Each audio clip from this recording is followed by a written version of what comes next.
मेरे आत्मीय बंधुओं, नमस्कार। फ्रेंड्स, इस एपिसोड में मैं आप सबसे कृष्ण की दृष्टि की चर्चा करने जा रहा हूँ। कृष्ण की दृष्टि कैसी थी? कृष्ण के विचार कैसे थे?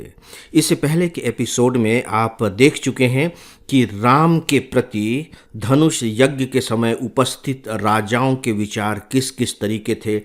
एक दूसरे से बिल्कुल भिन्न भिन्न विचार। फिर हम ये भी देख चुके हैं कि कृष्ण के प्रति हमारे अपने किस तरह के विचार हैं, और साथ ही साथ हम यह भी जान चुके हैं कि हमारे विचारों की तो बात छोड़िए, कृष्ण के बारे में उनके अपने जो समकालीन थे उनके क्या क्या विचार थे। और मुझे लगता है कि इन विचारों को जानने के बाद आपके अंदर कहीं न कहीं थोड़ी बहुत तो विचारों की उछल कूद जरूर शुरू हो गई होगी, ऊहापोह शुरू हो गई होगी। और कुल मिलाकर के ऊहापोह इस बात को लेकर कि व्यक्ति तो एक ही होता है, सच पूछे तो उसके आचरण भी लगभग लगभग एक जैसे ही होते रहते हैं। उनमें बहुत ज़्यादा आपको भिन्नता नहीं मिलेगी, बहुत ज़्यादा वेरिएशंस नहीं मिलेंगे। लेकिन उस एक व्यक्ति के प्रति जो अनेक व्यक्ति हैं, अलग अलग तरीके से सोचते हैं। लेकिन क्या सच में कृष्ण के साथ भी ऐसा ही होता था? क्या कृष्ण भी उसी तरह से सोचते थे जिस तरह से हम सोचते हैं, या कि महाभारत के जो दूसरे पात्र थे वे कृष्ण के बारे में सोचते थे? दोस्तों, यही वह फर्क है, यही वह बिंदु है जो कृष्ण को कृष्ण बनाता है, अनुपमेय बना देता है। अनुपमेय कहने का मतलब है कि इनकी उपमा आप किसी से दे नहीं सकते, किसी से तुलना कृष्ण की ही नहीं जा सकती, क्योंकि वो अपने आप में अनोखे हैं, इकलौते हैं। तो कृष्ण का ये जो अनोखापन है, ये इकलौतापन है, वो किसकी वजह से है? सिर्फ उनके अपने विचारों की स्पष्टता की वजह से, जिसे मैं कृष्ण की ही भाषा में कहना चाहूँगा स्थिर चित्तता की वजह से, जिसका गीता में बहुत विस्तार के साथ उल्लेख किया गया है। उस पर हम लोग आगे चलकर बातें करेंगे। तो आइए जरा सा कृष्ण की दृष्टि को समझ लेते हैं, देख लेते हैं। देखिए, जो स्त्री और पुरुष हैं, ये जीवन के दो भिन्न भिन्न छोरों पर खड़े हैं। एक उत्तर बिंदु पर है तो दूसरा दक्षिण बिंदु पर। लेकिन जो सबसे बड़ी बात है वो यह है कि जीवन की जो रचना होती है वो इन दोनों के मिलन से ही होती है। दो भिन्न छोरों पर खड़े हैं, लेकिन जीवन की रचना के लिए इन दोनों का मध्य में आना जरूरी है। इसका मतलब यह हुआ कि स्त्री और पुरुष के जो परस्पर संबंध होते हैं वे सबसे अधिक संवेदनशील होते हैं, भावनात्मक दृष्टि से भी और सामाजिक दृष्टि से भी। और मुझे लगता है कि जो स्त्री और पुरुष के इस संबंध को निभा लेता है वो कमाल कर जाता है। क्या कृष्ण ने ऐसा किया? आइए देखते हैं। कृष्ण के इस तरह के संबंधों के लिए मैंने 3 स्त्री पात्रों को चुना है। उसमें से एक है रुक्मणी। रुक्मणी जो कृष्ण की पत्नी है, पटरानी है। आप शायद जानते हो कि रुक्मणी ने कृष्ण को प्रेम पत्र लिखा था। पहला प्रेम पत्र दुनिया का जो लिखा गया है वो रुक्मणी के द्वारा कृष्ण को लिखा गया है। कृष्ण को वह प्रेम पत्र मिला। कृष्ण उनके प्रेम पत्र से प्रभावित हुए और उन्होंने रुक्मणी का अपहरण किया।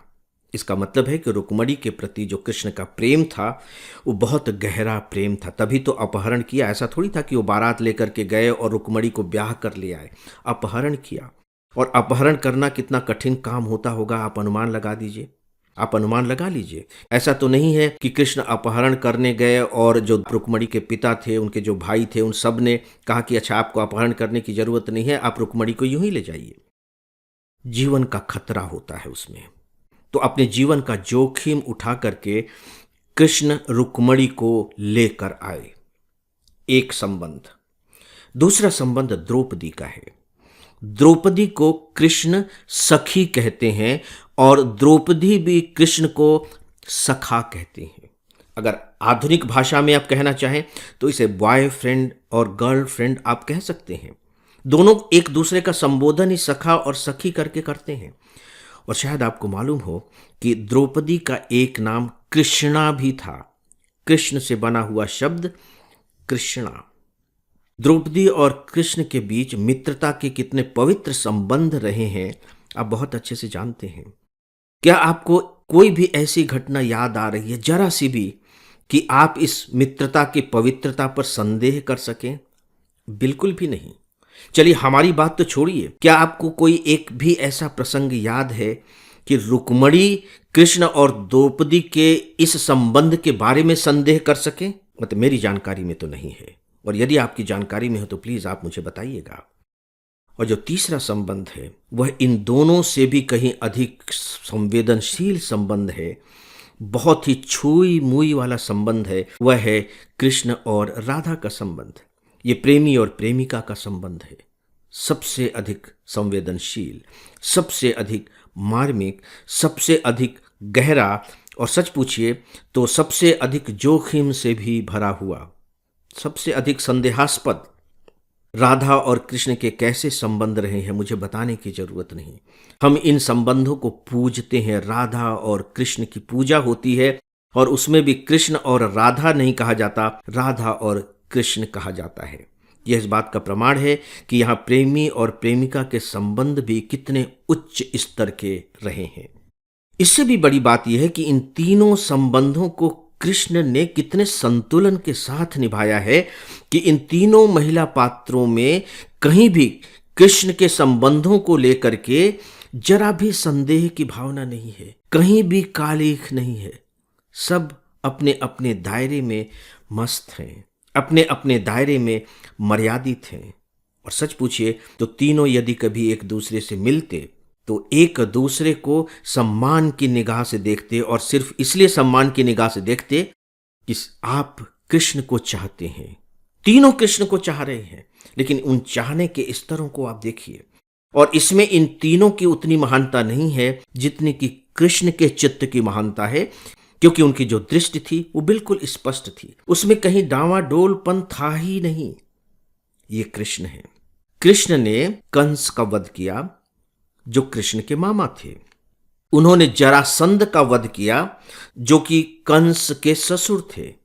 लेकिन क्यों वध किया? इसलिए नहीं वध किया कि वो मामा थे, या इसलिए वध नहीं किया क्योंकि कंस ने उनकी मां देवकी और पिता वासुदेव को जेल में डाल दिया था। नहीं, उन्होंने इसलिए कंस का वध किया क्योंकि कंस अत्याचारी शासक था, और जरासंध का भी वध उन्होंने इसलिए किया क्योंकि जरासंध भी अत्याचारी शासक था। इसलिए वध नहीं किया था क्योंकि जरासंध कंस का साथ दे रहा था। और आपको शायद जानकारी हो कि जरासंध नर यज्ञ करने जा रहा था, यानी कि उसे 100 राजाओं के सिर चाहिए थे उस यज्ञ में चढ़ाने के लिए, और लगभग 50 राजाओं को जीत कर उसने अपने यहाँ बंदी बना रखा था। कृष्ण ने उन सबको छुड़वाया। अगर जरासंध का वध नहीं किया जाता तो 50 राजाओं को और पराजित करके वो बंदी बनाता, और इसके बाद वो अपना यज्ञ संपन्न करता। इतना अत्याचारी शासक था जरासंध।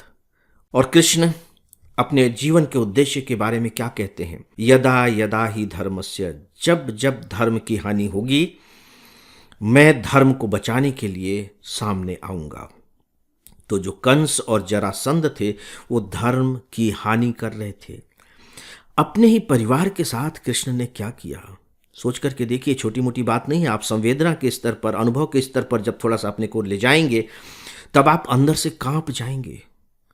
अपने परिवार को कृष्ण ने जलमग्न कराया है। जब उन्होंने देख लिया कि उनका जो परिवार है वो विलासी होता चला जा रहा है, वो मदमस्त होता चला जा रहा है, वो आलसी होता चला जा रहा है, वो आपस के झगड़ों में उलझने लगा है, कृष्ण को लग गया कि नहीं, यदि मेरे बाद ये लोग रहे तो ये भी उसी तरह का अधर्म फैलाएंगे जिस तरह का अधर्म दुर्योधन फैला रहा था, जिस तरह का कंस फैला रहा था, और जिस तरह का जरासंध फैला रहा था।